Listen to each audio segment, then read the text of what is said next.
श्री शिव महापुराण तृतीय रुद्र संहिता छठवां अध्याय नंदिकेश्वर अवतार। सनत कुमार जी बोले, हे नंदीश्वर जी, अब मैं यह सुनना चाहता हूँ कि शिव जी के अंश से आप कैसे उत्पन्न हुए तथा परम गुह्य शिव तत्व को आपने कैसे जाना। हे प्रभु, यह सब आप मुझसे कृपा पूर्वक कहिए। नंदिकेश्वर बोले, हे सर्वज्ञ सनत कुमार जी, अब आप सावधान होकर वह सुनिए जिस प्रकार मैं शिव जी का अंशज हुआ। एक समय जब पुत्र की कामना से शिलाद ऋषि शिव जी का तप और ध्यान करते हुए शिवलोक को प्राप्त हुए, तब देवताओं के प्रभु इंद्र इनके तप से प्रसन्न हो वर देने के लिए उनके समीप गए और कहा, वर मांगो। इस पर इंद्र को प्रणाम कर अनेक स्तुतियों से उनका आदर करते हुए मुनि शार्दुल शिलाद हाथ जोड़कर बोले कि यदि आप मुझ पर प्रसन्न हैं तो मुझे अयोनिज तथा मृत्युहीन पुत्र दीजिए। इंद्र ने कहा, नहीं, मैं तुम्हें योनिज और मृत्यु संयुक्त ही पुत्र दूंगा, क्योंकि मृत्युहीन तो कोई नहीं होता। हरि ब्रह्मा आदि भी तो मृत्यु वाले ही हैं, फिर अन्य देवताओं का तो कहना ही क्या है। जब ये दोनों श्री महादेव के अंग से उत्पन्न हुए मृत्यु संयुक्त हैं और उनकी भी आयु निर्धारित है, तब तुम अयोनिज पुत्र की कामना कैसे रखते हो? इसकी आशा त्याग दो और अपने ही योग्य पुत्र ग्रहण करो। हाँ, यदि देवेश्वर रुद्र प्रसन्न हो जाएं तो वे अयोनिज पुत्र रहित पुत्र तुझे दे सकते हैं, मैं या ब्रह्मा तो नहीं दे सकते। इंद्र उस बात ब्राह्मण से ऐसा कह देवताओं सहित अपने लोक को चले गए। पश्चात शिलाद ने महादेव की आराधना की। 1000 वर्ष घोर तपस्या की। उनके शरीर पर दीमकों ने मिट्टी चढ़ा दी। मांस, रुधिर और त्वचा से हीन उनके शरीर में अस्थि मात्र ही शेष रह गया। तब शिव जी ने उन्हें अपना रूप दिखाया। देवताओं के अधिपति ने उन्हें वर देने को कहा, परंतु समाधि में लीन शिलाद को उनकी वाणी सुनाई ही न पड़ी। जब शिव जी ने अपने शुभ करों से उन्हें स्पर्श किया, तब उनकी समाधि टूटी। उन्होंने नेत्र खोलकर देखा तो उमा सहित शिव जी को समक्ष ही खड़े देखा। वे उनके चरणों पर गिर पड़े और स्तुति करने लगे। भगवान शिव ने शिलाद से कहा, मैं वर देने आया हूँ, मैं तुम्हें सर्वज्ञ और सर्व शास्त्रों में पारंगत पुत्र देता हूँ। शिलाद ने गदगद कंठ और सजल नेत्रों से हाथ जोड़कर कहा, हे महादेव जी, यदि आप मुझ पर प्रसन्न हैं तो और वर देना चाहते हैं तो अपने समान ही मृत्यु रहित तथा अयोनिज पुत्र दीजिए। त्रयंबक शिव जी ने कहा, एवं अस्तु, ऐसा ही होगा। ऐसा कह शिव जी अंतर ध्यान हो गए। शिलाद ने अपने स्थान में आकर सब वृतांत ऋषियों से कहा, फिर यज्ञ के लिए आंगन खोदने लगा। फिर तो उसी समय उनकी आज्ञा से मैं उनका पुत्र रूप होकर प्रलयाग्नि के समान दीप्यमान होकर प्रकट हुआ। देवताओं ने फूल बरसाए, ऋषियों और गंधर्वादिकों ने गुणगान किया। संपूर्ण ब्रह्मादि के देवता अपनी स्त्रियों सहित विष्णु, शिव और अंबिका आदि उस स्थान पर आए। बड़ा उत्सव हुआ। अप्सराएं नाचने लगी। सब प्रसन्न हो मेरे लिंग मूर्ति स्थापित कर पूजा करने लगे। शिलाद की भी सबने प्रशंसा की। शिव पार्वती की भी स्तुति हुई। फिर शिव पार्वती जी भी पधारे। मेरे पिता शिलाद ने मुझे 3 नेत्रों वाला चतुर्भुज और जटा मुकुटधारी बालक देख बड़ी प्रसन्नता प्रकट की। मैं त्रिशूल आदि शस्त्रधारे दीप्यमान और सब प्रकार से रुद्र रूपी तथा प्रणम्य प्रकट हुआ। मुझे देख सबने आनंद का अनुभव किया। सभी ने प्रणाम किया। तब शिलाद ने यह कहकर कि हे सुरेश्वर, तुमने मुझे आनंद दिया है, इस कारण तुम्हारा नाम नंदी हुआ। तुम देवताओं को भी आनंद देने वाले हो, अतएव तुम जगदीश्वर को मेरा नमस्कार है। इस प्रकार मेरे सहित शिव जी को प्रणाम कर मेरे पिता अपनी पर्ण कुटी में गया और उन्हें बड़ी प्रसन्नता हुई। जब मैं शिलाद मुनि की कुटी में गया तो वहाँ मैंने अपना सब स्वरूप त्याग साधारण रूप धारण कर लिया। मुझे साधारण मनुष्य के रूप में देख मेरे पिता रोने लगे। उन्हें बड़ा दुख हुआ, परंतु पुत्र प्रेम ही तो था। मेरे सांकल्यायन के पुत्र मेरे पिता ने सब जात कर्मादि संस्कार किया और मुझे 7 वर्ष की अवस्था में ही समस्त वेदों और शास्त्रों को सांगोपांग पढ़ा दिया। तब मैं 7 वर्ष का हुआ तो मित्रा वरुण मुझे देखने आए। जब मेरे पिता ने उनका सत्कार कर बैठाया तो वे महात्मा मुझे बारंबार देखने लगे और मेरे पिता से बोले, हे तात, यह नंदी नामक तुम्हारा बालक तो बहुत थोड़ी अवस्था वाला है। इसने इतने ही समय में समस्त शास्त्रों को कैसे पढ़ लिया? इसके समान तो कोई बालक नहीं है देखा, परंतु अब तो इसकी 1 ही वर्ष की आयु और है। तब उस ब्राह्मण के ऐसा कहने पर पुत्र वत्सल मेरे पिता शिलाद मारे दुख के उच्च स्वर से रुदन करने लगे। तब मृतक के समान हुए पिता को देखकर वह प्रसन्नात्मा बालक शिवजी के चरण कमलों का ध्यान करते हुए अपने पिता से बोला कि हे तात, इतने दुखी क्यों होते हो? आपको यह कौन सा दुख प्राप्त हो गया? मुझसे कहिए। पिता ने कहा, मैं तुम्हारी अल्प मृत्यु से दुखी हूँ। हाँ, मेरे इस दुख को कौन दूर करेगा? मैं किसकी शरण में जाऊँ? पुत्र बोला, मुझे देव दानव यक्षराज काल तथा मनुष्य कोई भी नहीं मार सकता। हे पिताजी, मैं आपकी शपथ खाकर कहता हूँ, ये मेरा कहना सत्य है। पिता बोले, हे पुत्र, तुम्हारा कौन प्रभु है जिसकी तपस्या से तुम मेरे इस कठिन दुख को दूर कर सकोगे? पुत्र ने कहा, हे पिताजी, मैं तप से या विद्या से ही मृत्यु को दूर भगा दूंगा, परंतु शिवजी के ही भजन से मैं मृत्यु को जीतूंगा, इसमें संदेह नहीं है। ऐसा कह अपने पिता को प्रणाम कर प्रदक्षिणा कर नंदी एक महावन की ओर चला गया। इति श्री शिव महापुराण तृतीय रुद्र संहिता का 6वां अध्याय समाप्त। 7वां अध्याय नंदीश्वर अवतार वर्णन। नंदिकेश्वर बोले, वहाँ जाकर मैं धीरतापूर्वक एकांत स्थान में वह कठिन तप करने लगा जो मुनियों को भी दुर्लभ है। मैंने अपने हृदय में उन पंचमुख सदाशिव का ध्यान किया जो कमल में त्रयंबक देव, 3 नेत्र, 10 भुजा वाले और परम शांत हैं। उस रुद्र के परम ध्यान में मग्न हो मैं उनके मंत्र को जपने लगा। उस पवित्र नदी के उत्तर भाग में स्थित हो मैंने अपना तप आरंभ कर दिया। ऐसे तप में स्थित होते ही पार्वती सहित शिवजी ने वहां प्रकट होकर मुझसे कहा, हे शिलाद के पुत्र, मैं तुम्हारे इस तप से संतुष्ट हूँ। तुमने बहुत श्रेष्ठ तप किया है। मैं तुमको वर देता हूँ, तुम्हारे मन में जो हो वर मांगो। यह सुन मैं जरा और शोकनाशक शिवजी की स्तुति करने लगा। तब मुझ नंदी को सिर झुकाए देख दुख हरता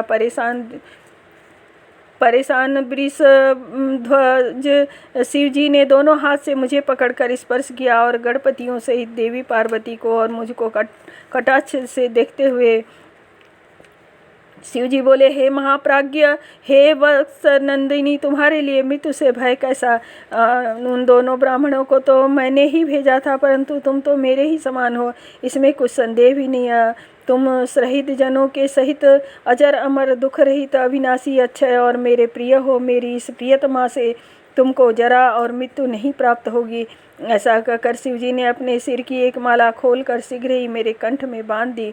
उस माला को पहनते ही मानो मैं 3 नेत्र और 10 भुजाओं वाला दूसरा शिव हो गया। और परमेश्वर ने मुझे अपने हाथों से पकड़कर कहा, कहो अब तुमको क्या श्रेष्ठ वर दूं? ऐसा कह वृषभध्वज ने अपनी जटाओं से हार के समीप निर्मल जल ग्रहण कर नंदी हो ऐसा कहकर मेरे ऊपर छिड़क दिया। उससे जटोर का, त्रिखोता, वृषभध्वनि, स्वर्णोदका और जम्बू, ये 5 नदियाँ बह चलीं।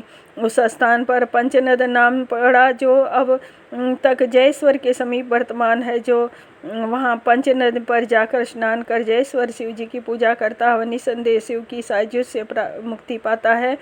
फिर शिवजी ने पार्वती से कहा कि अब मैं नंदी के गणेश्वर पद पर अभिषिक्त करता हूँ, मैं इसको गणेंद्र किया चाहता हूँ, तुम्हारी क्या सम्मति है? इस पर पार्वती जी ने कहा, हे देवेश परमेश्वर, श्री नंदी को आप मुझे दे दीजिए। हे नाथ, यह शिलाद पुत्र आज से मेरा परम पुत्र हुआ। पर पश्चात परम स्वतंत्र परमेश भक्तवत्सल शिव जी ने अपने समस्त श्रेष्ठ गणों को बुलाकर कहा, यह नंदीश्वर मेरा पुत्र है, इसे मैंने सब गणों का अधिपति बनाया है, यह मेरे प्रिय गणों में मुख्य है। ऐसा ही तुम सब मेरे वचन का पालन करना। अब तुम लोग मेरे इस गणाध्यक्ष नंदी को प्रीतिपूर्वक स्नान कराओ, आज से यह तुम सबका स्वामी हुआ।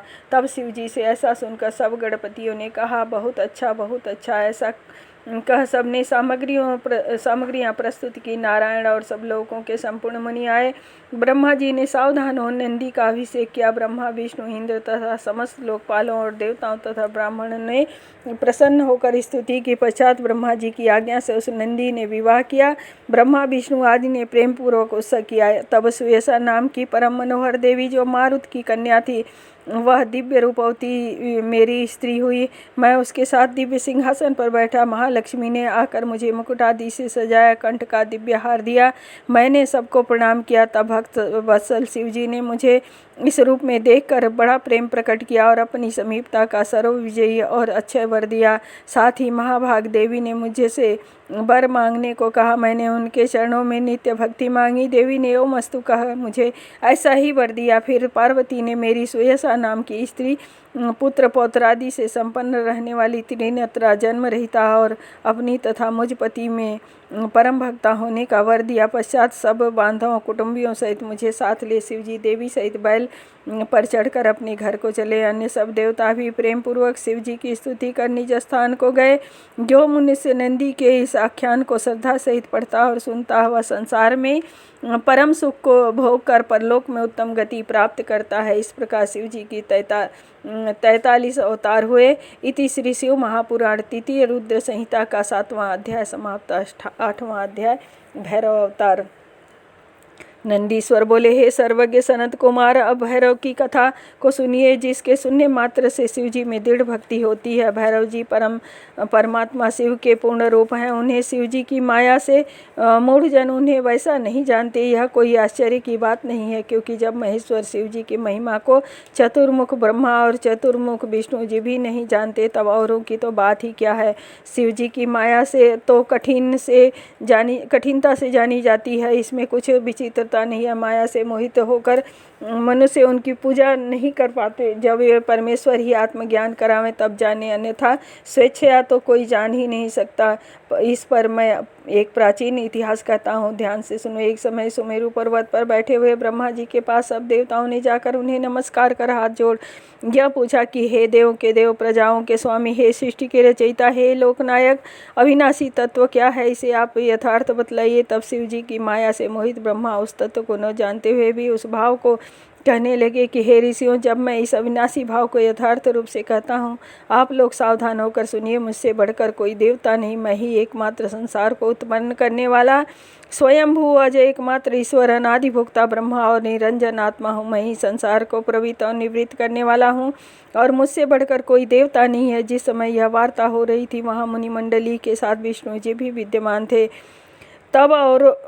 तब जैसे ही ब्रह्मा जी यह कहकर चुप हुए, वैसे ही विष्णु जी ने उनको समझाते हुए कहा कि हे ब्रह्मा, यह तुम क्या कहते हो? मेरी आज्ञा से ही तो तुम इस सृष्टि के रचयिता हो, मेरा अनादर करके तो तुम जी नहीं सकते। इस प्रकार ब्रह्मा और विष्णु परस्पर अपने प्रभुत्व की प्रधानता के लिए विवाद करने लगे और उनके प्रमाण में वेद शास्त्रों के वाक्य कहने तथा चारों वेदों से पूछने लगे। चारों वेद मूर्ति धारण किए वही उपस्थित हुए। तब परेश प्रभु शिव का स्मरण करते हुए ऋक, यजु आदि चारों वेदों में पहले ऋक ने कहा, जिसके भीतर समस्त भूत निहित है तथा जिससे सब कुछ प्रवृत्त होता है और जिसको परम तत्व कहा जाता है, वह एक रुद्र ही है। फिर यजुर्वेद ने कहा, जिसके द्वारा हम भी प्रमाणित होते हैं तथा जो ईश्वर संपूर्ण यज्ञों तथा योग से भजन किया जाता है, वह सबका दृष्टा एक शिव जी हैं। फिर सामने कहा, जो समस्त संसारी जनों को भ्रमाता है तथा जिसे योगी जन ढूंढते हैं और जिसकी क्रांति से सारा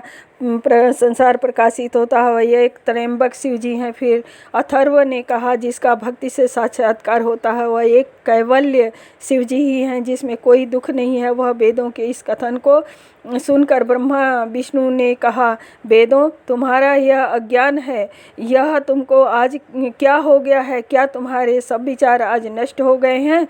भला नित्य शिवा में रमण करने वाले, नंगे रहने वाले, पीतवर्ण धूलि धूसरित प्रमथनाथ शिव को परम तत्व कैसे कहा जा सकता है? बुरा वेश बनाए जटाधारी विषपाणु सर्पों के भूषण पहनने वाले निसंग शिवजी पर ब्रह्म कैसे हो सकते हैं? तब उन दोनों के ऐसे वचन सुनकर सब स्थानों में अमूर्त और मूर्तिमान स्थित रहने वाले ओंकार ने कहा, भगवान शिव शक्तिधारी हैं। वे अपनी शक्ति से बिना रमण नहीं करते, क्योंकि वे लीलाधारी हैं, परंतु वही परमेश्वर हैं, वही ज्योति स्वरूप स्वयं सनातन और शिवजी हैं, जिनकी आनंद रूपी शक्ति आगंतुक की नहीं प्रत्युत नित्य है। तब ओंकार के इस प्रकार कहने पर शिव माया से मोहित ब्रह्मा विष्णु की बुद्धि नहीं औषध ली और वे विवाद करते रहे। तब उन दोनों के मध्य में एक ऐसा विशाल ज्योति प्रकट हो गई जिसका आदि अंत नहीं था। उससे ब्रह्मा का पंचम सिर जलने लगा। इसमें त्रिशूलधारी नील लोहित तत्क्षण वहाँ प्रकट हो गए। ब्रह्मा उनसे बोले, हे नील लोहित चंद्रशेखर, हे रुद्र, हे भय मत करो। मैं तुमको जानता हूँ कि तुम पहले मेरे सिर से प्रकट हुए थे और रुदन करने के कारण ही मैंने तुम्हारा नाम रुद्र रखा है। पुत्र, मेरी शरण आओ, मैं तुम्हारी रक्षा करूँगा। तब ब्रह्मा की इस अहंकार पूर्ण वाणी को सुनकर शिव जी को बड़ा क्रोध आ गया। उन्होंने प्रलय कर देना चाहा। फिर तो उन्होंने उसी क्षण अपने क्रोध से भैरव नामक एक पुरुष को उत्पन्न कर कहा, हे काल भैरव, पहले तुम इस ब्रह्मा पर शासन करो, फिर संसार का पालन करो, क्योंकि तुम साक्षात काल के समान हो। तुम भीषण होने से भैरव हो और काल भी तुमसे डरता है। इस कारण तुम काल भैरव हो। तुम अपने भक्तों के पाप को तत्काल ही नाश कर दोगे। इससे तुम्हारा नाम पाप भक्षण भी होगा। हे कालराज, मेरी मुक्ति रूपी काशी सब पुरियों में से बड़ी है। मैं तुमको सर्वदा के लिए उसका आधिपत्य प्रदान करता हूँ। उस पुरी में जितने पापी होंगे तुम उन्हें सर्वदा दंड देना और वहाँ के शुभाशुभ कर्मों को चित्रगुप्त सर्वदा लिखा करेंगे। शिव जी से ऐसा वर ग्रहण कर काल भैरव ने तत्काल ही अपनी बाईं अंगुलियों के नखाग्र से ब्रह्मा का सिर काट लिया। ब्रह्मा का 5वां सिर कट गया। भयभीत ब्रह्मा शतरुद्रीय का पाठ करने लगे, शतरुद्रीय मंत्र जपने लगे। ब्रह्मा विष्णु को ज्ञान हो गया। अब दोनों ने शिवजी को परब्रह्म परमात्मा समझा। अहंकार दूर होकर ज्ञान हुआ। तब ब्रह्मा और विष्णु को अहंकार रहित जानकर महेश्वर प्रसन्न हुए, दोनों को अभय दान दिया। फिर भक्त वत्सल महादेव जी प्रसन्न हो उन दोनों को धैर्य दे अपनी कपर्दिनी भैरव मूर्ति से बोले, हे नील लोहित, तुम इन ब्रह्मा विष्णु को मानते हुए ब्रह्मा के कपाल को धारण कर इसी के आश्रित हो भिक्षावृत्ति करते हुए संसार में ब्रह्म हत्या के भय को दूर किया करो। ऐसा कह महादेव जी ने तुरंत ही वहाँ ब्रह्म हत्या नामक एक कांता उत्पन्न कर दी और कपर्दी से कहा, जब तक यह कन्या काशी में जावे तब तक इसके पहले ही तुम अपने इस भयंकर रूप से वहाँ चले जाओ, और जब यह वहाँ पहुँचे तब इससे कहना कि तुम इस वाराणसी को छोड़ और चाहे जहाँ जाकर विचरण करो। पश्चात जब यह सब जगहों में घूमकर काशी आएगी तब मुक्त हो जाएगी। इस प्रकार उस ब्रह्म हत्या को प्रवृत्त करा शिव जी वहाँ से अंतर्ध्यान हो गए। इति श्री शिव महापुराण तृतीय रुद्र संहिता का 8वां अध्याय समाप्त। 9वां अध्याय काशी में भैरव जी का आविर्भाव। नंदीश्वर बोले, हे सर्वज्ञ सनत कुमार जी, अब मैं तुम्हें भैरव जी की दूसरी कथा सुनाता हूँ जो बड़े से बड़े दोषों को हरने वाली तथा भक्तिवर्धक है। शिव जी के सामीप्य से भैरव जी काल के भी काल हुए। उन्होंने महादेव जी की आज्ञा से कापालिक व्रत धारण किया। वे विश्वात्मा हाथ में कपाल लेकर काशी आए, परंतु तीनों लोकों में विचरने वाली उस कठिन ब्रह्म हत्या ने उनका पीछा न छोड़ा। शिव जी की अद्भुत महिमा। एक समय शिव जी कापालिक का वेश धारण किए भैरव जी नारायण के स्थान को गए।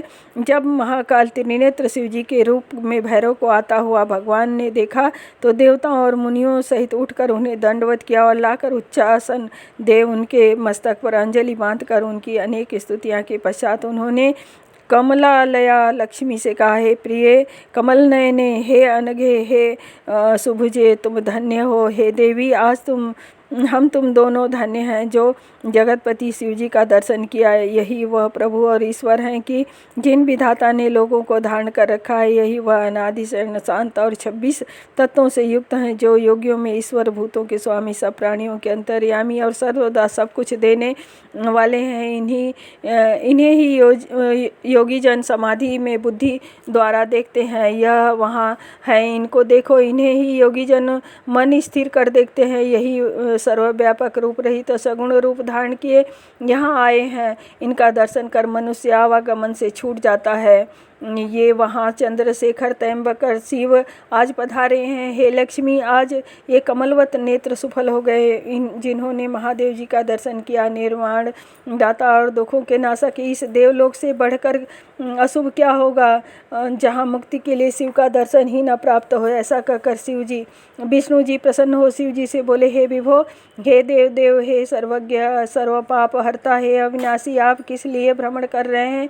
हे त्रिलोचन, हे महामते, मते, यह आपकी क्रीड़ा कैसे हुई है? हे कामारी, यह आपकी कैसी चेष्टा है? शंभो, हे शक्ति पते शंभो, हे भगवान, यह आप भिक्षा क्यों मांगने लग गए? हे जगन्नाथ, मुझे यह संशय है, क्योंकि आप तो त्रैलोक्य का राज्य देने वाले हैं। जब विष्णु ने इस प्रकार कहा तब भगवान भैरव ने हंसकर विष्णु जी से अपनी सब कथा कह सुनाई। उन्होंने कहा, मैंने अपनी उंगलियों के नखाग्र से ब्रह्मा का सिर काट लिया है, उसी पाप के समनार्थ इस शुभ व्रत का अनुष्ठान किया है। यह सुन विष्णु जी बोले, हे भैरव जी, आप तो समस्त विघ्नहर्ता हैं, फिर भी जो चाहे क्रीड़ा करें, परंतु मुझ पर तो इतने कृपा अवश्य करते रहिए कि अपनी माया से मोहित न कीजिएगा। देव, आपकी ही सब गति है। हे पार्वती पते, मैं आपकी ही कृपा से आपकी यावत चेष्टाओं को जानता हूँ। आप ही संसार के समय सबका हरण करेंगे। हे शिव जी, आप पराधीन नहीं हैं, आप अपनी क्रीड़ा से स्वतंत्र हैं। फिर हत्या जो आपके पीछे पड़ी है, इसका केवल यही कारण है कि पापों को करके भी जो मनुष्य आपका स्मरण करे उसके सब पाप नष्ट हो जाएं, क्योंकि आप में यह सामर्थ्य है, जो मनुष्य आपका भक्त होगा उसका पाप नष्ट हो जाएगा। हे दयामय, यह तो आपका कुतूहल मात्र है। आज मैं धन्य हुआ जो आप परमेश्वर के देखता हूँ। आज मेरा परम मंगल हुआ जो आपके दर्शन पाया। आपके दर्शन से तो स्वर्ग अपवर्ग भी तीर्ण के समान प्रतीत होता है। श्री विष्णु जी के ऐसा करने पर निर्मल लक्ष्मी ने अपनी मनोरथी नामक विद्या उनके पात्र में छोड़ दी। भैरव रूपधारी महादेव जी प्रसन्न हो भिक्षाटन के लिए दूसरी ओर चले गए। तब उनकी ब्रह्म हत्या को जाती हुई देख विष्णु जी ने बुलाकर उससे प्रार्थना की कि तो शिव जी का पीछा छोड़ दे। ब्रह्म हत्या ने कहा, इसी बहाने मैं शिव जी की सेवा करती हूँ। मैं शिव रूप भैरव के दर्शन से मोक्ष के लिए स्वयं को पवित्र कर रही हूँ। इस प्रकार जब विष्णु जी के कहने पर भी ब्रह्महत्या ने उनका पीछा नहीं छोड़ा, तब भैरव जी ने विष्णु जी से उनकी सज्जनता की प्रशंसा की और कहा कि मैं आपके अमृत वचनों से संतुष्ट हूँ, जो चाहो वर मांगो, तुम मेरे भक्तों के में अग्रणी हो। यह सुन विष्णु जी प्रसन्न हो गए। उन्होंने कहा, यही किस वर से कम है जो मैं आपके दर्शन करता हूँ। मेरी दृष्टि और भी निर्मल हो गई। मुझे आज बड़ा उत्साह मिला। सत्पुरुषों को तो आपका दर्शन ही निधि है और इसमें कुछ परिश्रम भी नहीं करना पड़ता। हे प्रभु, आपसे यही वर चाहता हूँ कि आपके चरणों में मेरा कभी वियोग न होए, इसके सिवा मुझे और कुछ नहीं चाहिए। भैरव जी ने ओमस्तु कहकर विष्णु जी से कहा, तुम सब देवताओं के भी वरदाता हो। इस प्रकार विष्णु जी पर कृपा कर भैरव जी अविमुक्त क्षेत्र काशी चले गए। भैरव जी के काशी आते ही ब्रह्म हत्या हाहाकार कर पाताल में समा गई। उसी समय ब्रह्मा जी का सिर भैरव जी के हाथ से छूटकर पृथ्वी पर गिर पड़ा और वहाँ कपाल मोचन तीर्थ हो गया। भैरव जी ने वहाँ बड़े आनंद का नृत्य किया, कारण कि भैरव जी के हाथ में ब्रह्मा का कपाल तब तक चिपटा ही रहा जब तक वे काशी नहीं पहुँचे थे, परंतु जो ही वे काशी में प्रविष्ट हुए तो ही वह उनके हाथ से छूटकर गिर पड़ा। इससे उनको बड़ी प्रसन्नता हुई, वे नाचने लगे। इस कारण काशी सदा सेवनीय है। जो मनुष्य कपाल मोचन का स्मरण करता है उसके इस जन्म के दूसरे जन्म के पाप नष्ट हो जाते हैं। इस तीर्थ में जाकर साविधि पिंडदान और देव तृप्त तर्पण करने से मनुष्य ब्रह्म हत्या के पाप से छूट जाता है तथा जो नित्य भैरव जी का दर्शन करता है वह अपने 1000 जन्मों के पापों को नष्ट करता है। जो मनुष्य काशी में रहकर कृष्णाष्टमी के दिन मंगलवार के दिन कालराज का दर्शन नहीं करता उसे पुण्य छेड़ होते हैं। जो मनुष्य भैरोत्पत्ति नामक इस पवित्र इतिहास को सुनेंगे वे सब पापों से छूट जाएंगे। यदि कोई कारागार में पड़ा हो तो इस कथा को सुनकर सब कष्टों से मुक्त हो जाता है। इति श्री शिव महापुराण तृतीय रुद्र संहिता का 9वां अध्याय समाप्त। 10वां अध्याय शिवजी का शार्दूल अवतार नृसिंह लीला वर्णन। नंदीश्वर बोले, हे प्रभु, दक्ष के यज्ञ को विध्वंस करने वाले वीरभद्र नामक शिव का अवतार पहले कह चुका हूँ, अब उसी को फिर क्या कहूँ। इसके पश्चात शार्दूल नामक शिव जी का अवतार सुनो। सदा शिव ने देवताओं के निमित्त जलती हुई अग्नि के समान सरभ रूप भी धारण किया तथा भक्तों के हितार्थ शिव जी के अनेकों अवतार हुए जिनकी संख्या कहने को कोई समर्थ नहीं है। तथापि मैंने जैसा सुना दिव्य सूचक सरभ चरित्र कहता हूँ। जब अपने जय विजय नामक द्वारपालों को शाप दिया तब वे दोनों दिति पुत्र कश्यप से उत्पन्न हुए। उसमें पहला पुत्र हिरण्यकश्यप और दूसरा हिरण्याक्ष हुआ। ये दोनों देव ऋषि के शाप से राक्षस हो गए और जब इन्होंने बड़ा उपद्रव किया तो ब्रह्मा जी के आग्रह से विष्णु जी ने वराह रूप धारण कर हिरण्याक्ष को मारा, जिससे उसके भाई हिरण्यकश्यप ने विष्णु के ऊपर बड़ा क्रोध किया। उसने 10,000 वर्षों तक घोर तप कर ब्रह्मा जी को प्रसन्न किया। ब्रह्मा जी के से वह अवध्य हुआ। फिर अपने शोणित नामक नगर में जाकर तीनों लोगों को वश में कर राज्य करने लगा। वह देवताओं और ऋषियों को कष्ट देता हुआ धर्मों का लोपक तथा ब्राह्मणों का पीड़क बड़ा बना पापी हुआ। उसने विष्णु भक्त अपने पुत्र प्रहलाद से इस कारण द्रोह किया कि वह विष्णु जी की भक्त था तथा दैत्यराज हरि नाम का विरोधी था। तब एक दिन संध्या समय सभा स्तंभ में क्रोध में भरकर नृसिंह शरीर धारण कर प्रकट हुए और तत्क्षण संपूर्ण दैत्यों को मार डाले। देवी हिरण्यकश्यप ने उनसे कठिन युद्ध किया, तथापि देवताओं के देखते देखते परमेश्वर नृसिंह ने उसे देहली पर खींच अपनी गोद में डालकर अपने नखों से उसका शरीर शीघ्र ही फाड़ डाला। उसके मरने से संसार सुखी हो गया, परंतु देवता अब भी सुखी न हुए। प्रहलाद जी और लक्ष्मी जी को भी बड़ा आश्चर्य हुआ। नृसिंह का क्रोध किसी कारण शांत न होता संसार व्याकुल हो गया। देवताओं को दुख हुआ कि अब क्या होने वाला है। तब उनकी शांति के लिए देवताओं ने प्रहलाद जी को उनके पास भेजा। प्रहलाद जी ने जाकर नृसिंह की स्तुति आरंभ की। उस स्तुति से प्रसन्न हो कृपा निधि नृसिंह जी ने प्रहलाद को हृदय से लगाया। उनका क्रोध कुछ शांत हुआ, परंतु अब भी उनमें पूर्णतया शांति न आई। तब दुखी हो देवतागण ने शिव जी की शरण में जाकर उनकी बड़ी स्तुति की और कहा कि अब नृसिंह जी की ज्वाला शांत नहीं हो रही है। हे देवस, आप उन्हें शांत कीजिए। भक्त वत्सल शिव जी ने देवताओं को अभय कर कहा, तुम लोग निज स्थान को जाओ, मैं उन्हें शांत करता हूँ। मेरी शरण में आए हुए जनों का दुख कदापि नहीं रह सकता, क्योंकि वो मुझे प्राणों से भी प्रिय हैं। सब देवता आनंद पूर्वक शिव जी का स्मरण करते हुए जहाँ से आए थे वहाँ चले गए। तीसरी शिव महापुराण तृतीय रुद्र संहिता का 10वां अध्याय समाप्त। ओम नमः शिवाय।